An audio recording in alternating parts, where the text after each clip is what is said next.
Geetansh TV के सभी दर्शकों को गीतांश टीवी की ओर से नमस्कार।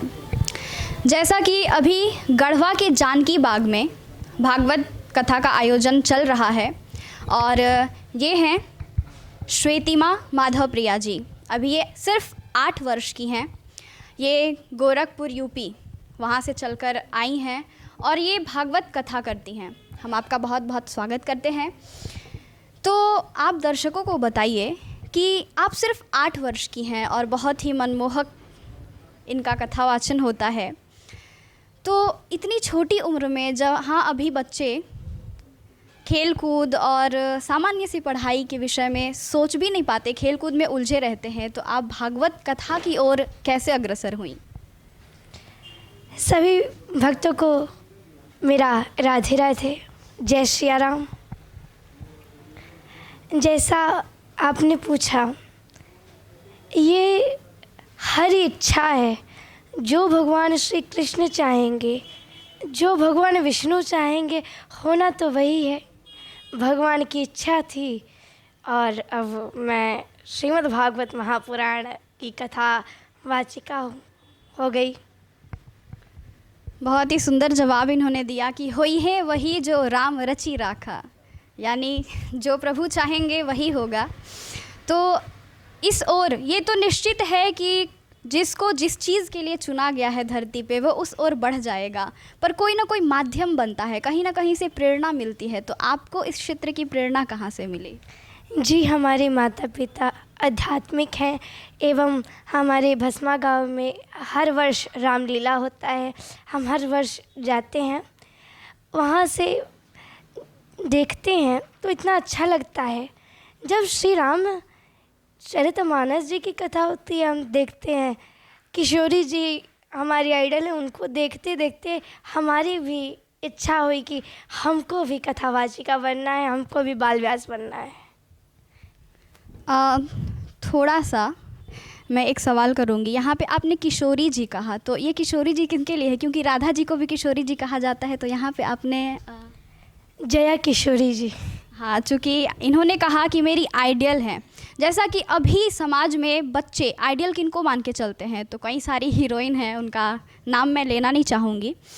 तो अलग अलग क्षेत्र में जिनको आइडियल मानना क्या कहा भी नहीं जा सकता, उनको हमारे बच्चे आइडियल मान के उनको फॉलो करते हैं, उनके पीछे भागते हैं।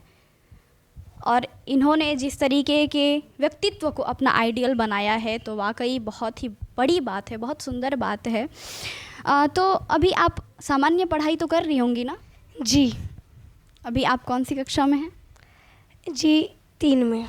अच्छा, तो निश्चित तौर पे आगे भी इसी क्षेत्र में निरंतर बढ़ना है या अन्य पढ़ाई में भी कुछ कुछ आपको करना है? जी, अभी कथा तो हमें पूरे बढ़ाना है। श्रीमद् भागवत महापुराण को हर देश में प्रचार करना है, विदेश में प्रचार करना है। श्रीमद् भागवत महापुराण की कथा का, सनातन धर्म का ध्वजा लहराना है, यही है। और हम संगीत से प्रभाकर कर रहे हैं।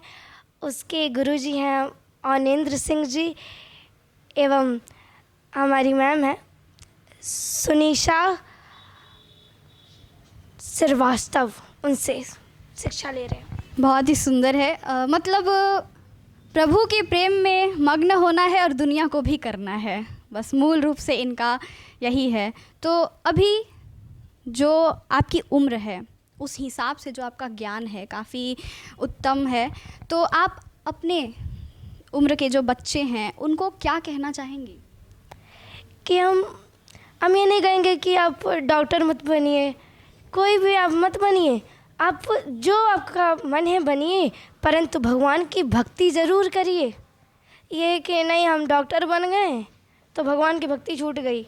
अगर ये भी नहीं कहेंगे कि कोई डॉक्टर मत बनिए, कोई पीसीएस मत बनिए, डॉक्टर की तो ज़रूरत है, पूरे देश को डॉक्टर की ज़रूरत है, इसीलिए डॉक्टर बनिए, पर भगवान की भक्ति करिए। और ये डॉक्टर के लिए नहीं, सबके लिए है। सब लोग भगवान की भक्ति ज़रूर करें। मतलब भारत जिस ज्ञान के बल पर विश्व गुरु बना, बस उसी ज्ञान को आत्मसात करके आप किसी भी क्षेत्र को अपनाइए। इनका यही कहना है कि जो सबका मालिक है उसको नहीं भूलना है, उसका स्मरण करते रहना है, चाहे जिस भी जगह पे करिए। फिर उसको समर्पित करके आप जो भी कर्म करिएगा, डॉक्टर बनिए, इंजीनियर बनिए, टीचर बनिए, जो भी बनिए, उसको समर्पित करके अपने कार्य क्षेत्र को चुनिए, तो आप बहुत ही उत्तम और बहुत ही अच्छा रिज़ल्ट पाएंगे अपने क्षेत्र में। आपके माता पिता का जो सहयोग है, मूल रूप से आजकल बच्चियों को खासकर ये सहयोग नहीं मिल पाता, और एक परिवार का सहयोग, मैं निरंतर कहती रही हूँ कि एक परिवार का सहयोग बच्ची के लिए बहुत आवश्यक होता है। तो आप ऐसे माता पिता के लिए क्या कहना चाहेंगी जो बच्चियों को रोक देते हैं? सामान्य से शिक्षा उनको प्रदान होती है और फिर विवाह और फिर बच्चे और फिर वही ज़िंदगी हो जाती है, तो उनके लिए क्या कहना चाहेंगी? उनके लिए एक ही बात कहनी है, वो जो बेटी होती है वो सौभाग्य से होती हैं। अब लोग बेटे के लिए इतने परेशान रहते हैं कि अगर 2 बेटी हुई परेशान कि अब बेटा हो जाए, कुल का दीपक हो जाए। क्यों लड़कियां नहीं हो सकती कुल के दीपक? ये गलत है।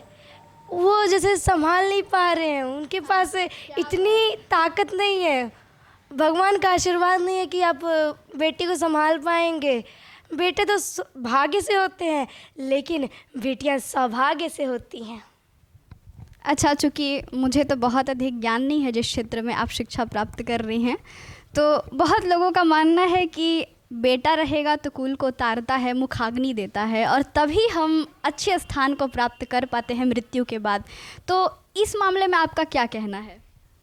जी, ये भेदभाव वाला जो है ना, ये देखो कि इतना अच्छा नहीं लगता, बड़ा बुरा लगता है कि ये लोग बेटियों को आगे नहीं बढ़ने दे रहे हैं।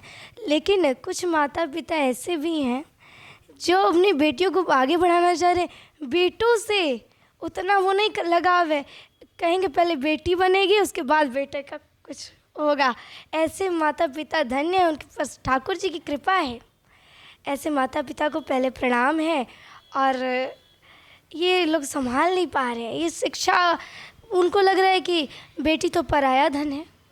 ये कहाँ किसी शास्त्र में लिखा हो तब हम मानेंगे। अब कोई लिखा हो कहीं इस पर, शास्त्र में लिखा हो, पुराण में लिखा हो, हम मानेंगे तब, क्योंकि हम शास्त्र की बात करेंगे, पुराण की बात करेंगे। यहाँ लोग अपने मन से बना रहे हैं। मतलब बेटा तो भाग्य से मिलता है, पर बेटी सौभाग्य से मिलती है, और उन्हीं को मिलती है जिनके अंदर उनको पालने की, उनको बढ़ाने की, उनको उच्चतर शिक्षा देने की, समाज में विकसित करने की क्षमता हो। तो बेटी आपको सौभाग्य से मिलती है, उनको उच्च से उच्च शिक्षा और उच्च से उच्च स्थान दीजिए, तब आपको भगवान हर संभव चीज़ प्रदान करेगा जिसके आप हकदार हैं। तो आप इस समाज को, हमारे लोगों को, दर्शकों को कुछ श्लोक आदि के माध्यम से कुछ मार्गदर्शन प्रदान करें। जी, एक श्लोक है, श्रीमद् भागवत का पहला श्लोक है। सच्चिदानंद रूपाय विश्वोत्पत्त्यादि हेतवे तापत्रय विनाशाय श्री कृष्णाय वयम नमः।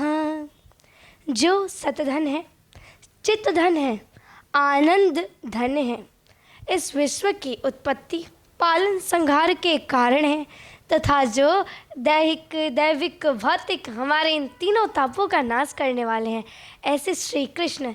श्री से तात्पर्य किसका है? किशोरी जी का। किशोरी जी के सहित हम भगवान श्री कृष्ण के चरणों में कोटि कोटि प्रणाम निवेदित करते हैं। श्री कृष्णद्वैपायन वेदव्यास जी, जो स्वयं भगवान के ही कलावतार हैं, उन्होंने वयम नुहा क्यों लिखा? उनको तो अहम नुहा लिखना चाहिए ना, क्योंकि वो जब लिख रहे थे तो अकेले ही थे। अहम नुहा का मतलब होता है मैं प्रणाम करता हूँ, और वयम नुहा का मतलब होता है हम सब प्रणाम करते हैं, क्योंकि यही हमारी सनातन संस्कृति है। हम केवल अपने कल्याण के बारे में नहीं सोचते हैं। देखिए कई और जैसे होते हैं दूसरे लोग, सनातन धर्म को हटा दें तो और लोग कहते हैं कि हमारी शरण ग्रहण करो तो हम कल्याण करेंगे। लेकिन श्रीमद् भागवत महापुराण में कह रहे हैं वयम नुहा, सबके मोक्ष की कामना कर रहे हैं, सर्वे भवन्तु सुखिना की भावना करते हैं। हम ऐसे हैं, हम सनातनी। और एक मेरा प्रिय श्लोक है। भगवान कैसे इसका वर्णन आता है इसमें, सबको ये श्लोक बड़ा ही प्रिय लगेगा। व्रजे वसन्तं नवनीतचौरं गोपाङ्गनानां च दुकुलचौरम् अनेकजन्मार्जित पापचौरं चौरज्ञगड्यं पुरुषं नमामि।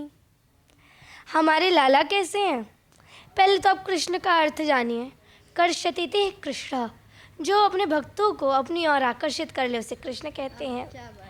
और जब नाम रखा गर्गाचार्य जी ने तो मैया ने पूछा बताइए कि ये बड़ा होके क्या करेगा, कैसा होगा?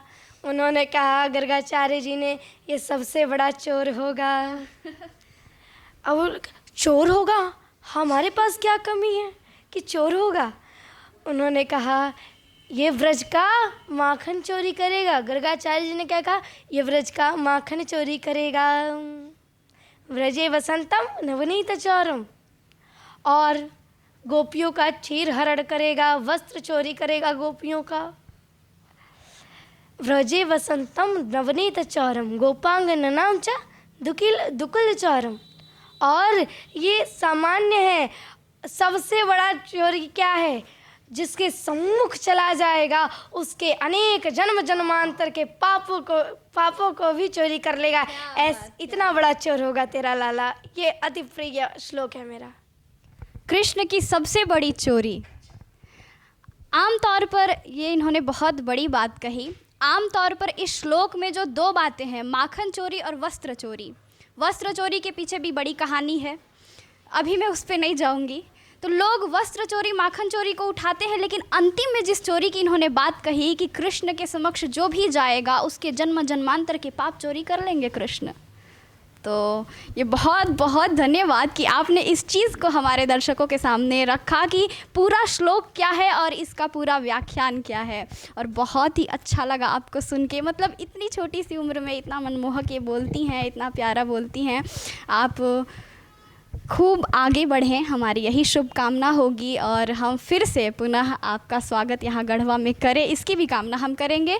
इसी के साथ साथ आपका बहुत बहुत धन्यवाद हमारे गढ़वा में अपने चरण लाने के लिए भी, हमें धन्य करने के लिए भी, और हमारे गीतांश टीवी को इतना समय देने के लिए भी। आप सभी दर्शकों का भी बहुत बहुत धन्यवाद।